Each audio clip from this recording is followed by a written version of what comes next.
नाज़िन रोहड़ी खां मूंखे आगाह कंदा हलूं। रोहड़ी वेझो अणॼातल हथियारबंदनि जे फायरिंग में हिकु ॼणो क़तल, 2 ॿारनि ऐं हिकु पुलिस एहलकार समेत 6 ॼणा ज़ख़्मी थी पिया आहिनि।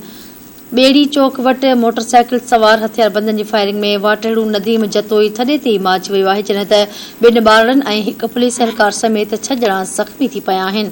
इंतहाई अफ़सोसनाक ख़बर अव्हांखे ॾेई रहिया आहियूं। रोहिड़ी वेझो अणॼातल हथियारबंदनि जी फायरिंग में हिकु ॼणो क़तल, 2 ॿारनि ऐं हिकु पुलिस एहलकार समेत 6 ॼणा ज़ख़्मी थी पिया आहिनि। ॿेड़ी चौक वटि मोटरसाइकिल सवार हथियारबंदनि जी फायरिंग में वाटड़ू नदीम जतोई थॾे ते माच वियो। 2 ॿारनि ऐं हिकु पुलिस एहलकार समेत 6 ॼणा ज़ख़्मी थी पिया आहिनि। पुलिस वाक़े वारे हंध ते पहुची लाश ऐं ज़ख़्मियुनि खे तालका इस्पताल रोहड़ी पहुचायो। अखियुनि ॾिठनि शाहिदनि मूजिबि फायरिंग दौरान पुलिस मौजूदु हुई, पर पुलिस जवाबदारनि मथां जवाबी फायरिंग न कई। हथियारबंद आसानी सां मौक़े तां फ़रार थी विया। आगाह कयूं पिया। रोहड़ी वेझो अणॼातल हथियारबंदनि जी फायरिंग में हिकु ॼणो क़तल, 2 ॿारनि ऐं हिकु पुलिस एहलकार समेत 6 ॼणा ज़ख़्मी थी पिया आहिनि।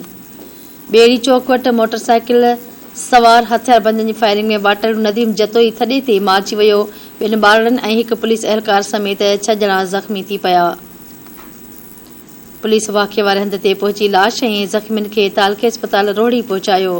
अखियुनि ॾिठनि शाहिदनि मूजिबि फायरिंग दौरान पुलिस मौजूदु हुई, पर पुलिस जवाबदारनि मथां जवाबी फायरिंग न कई। हथियारबंद आसानी सां मौक़े तां फ़रार थी विया।